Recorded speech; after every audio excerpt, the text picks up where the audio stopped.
పుత్రస్య గతిం నాస్తి అన్నారు పెద్దలు.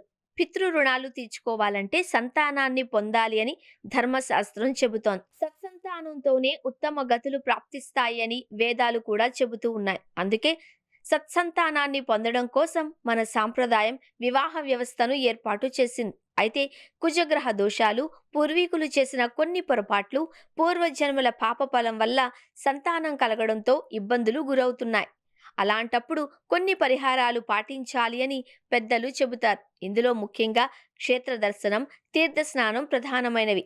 అలాంటి ఒక మహిమాన్వితమైన తీర్థక్షేత్రం గురించి ఈ కథనంలో తెలుసుకుందాం. ఈ పేరులోనే నాగ శబ్దం ఉన్నందున ఈ కుండం నాగదోషాలను పరిహరించే కుండమని స్పష్టమవుతోంది. ఈ నాగకుండం ఎక్కడుంది? ఆ విశేషాలు చూద్దాం. పుణ్యక్షేత్రాలలో కనిపించే ఒక్కో దివ్య తీర్థం ఒక్కో ప్రత్యేక విశిష్టతను సంతరించుకుని ఉంటుంది. ఈ తీర్థాలను స్పృశించినంత మాత్రానే మన పాపాలు పోగొట్టి దైవ సన్నిధికి చేరే భాగ్యాన్ని కలిగిస్తాయి. గత జన్మలలో ఉన్న దుర్గతులు పోగొట్టి ఉత్తమ గతులు కల్పిస్తూ ఉంటాయి.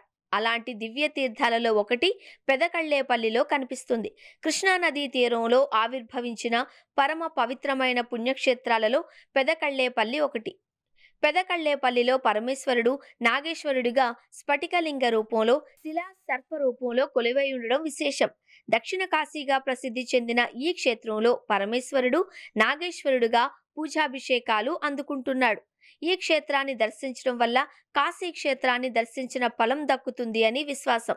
ఈ క్షేత్రంలో వెలిసిన మహిమాన్వితమైన కుండాలు ఈ క్షేత్ర ప్రాశస్త్యాన్ని మరింత పెంచుతున్నాయి.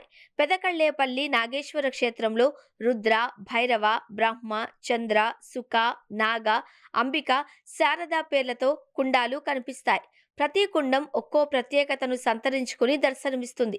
ఇక్కడ వెలసి ఉన్న అన్ని కుండాలు విశిష్టమైనవి అయినప్పటికీ వాటిల్లో నాగకుండం మరింత మహిమాన్వితమైనదిగా ఆలయ స్థల పురాణం ద్వారా తెలుస్తోంది. పెదకళ్ళేపల్లి నాగేశ్వర క్షేత్రంలో పూజలు అందుకుంటున్న నాగేశ్వరుణ్ణి మహాసంకల్పంతో ఏర్పడిన కుండగా ఈ నాగకుండం ప్రసిద్ధి చెందింది. అంతేకాకుండా విశిష్టమైన అనేక తీర్థాలు నాగకుండంలో కలవడం వల్ల కూడా ఇందులో నీరు మహిమాన్వితమైంది అని తెలుస్తోంది. పెదకళ్ళేపల్లి నాగేశ్వర క్షేత్రంలో వెలసి ఉన్న నాగేశ్వరుణ్ణి దర్శించుకునే ముందు ఈ నాగకుండలంలోని నీరు శిరస్సున చల్లుకుంటే అనేక జన్మలుగా వెంటాడుతూ వస్తున్న దోషాలు నశిస్తాయి అని విశ్వాసం. ఇక ఈ జలాన్ని తీర్థంగా స్వీకరించడం వల్ల గ్రహ దోషాలు తొలగిపోయి సత్సంతానం కలుగుతుంది అని విశ్వాసం. తద్వారా ఉత్తమ గతులు ప్రాప్తిస్తాయని పెద్దలు అంటారు. ఈ నాగకుండానికి ఇంతటి మహిమ ఉండడం వల్లనే ఎందరో భక్తులు ఇక్కడికి తరలివచ్చి ఈ కుండంలోని తీర్థాన్ని సేవించి దోషాలు పోగొట్టుకొని సద్గతులు పొందుతున్నారు. ఈ దివ్య తీర్థాన్ని మనం కూడా దర్శిద్దాం, తరిద్దాం. ఓం నమో శివాయ.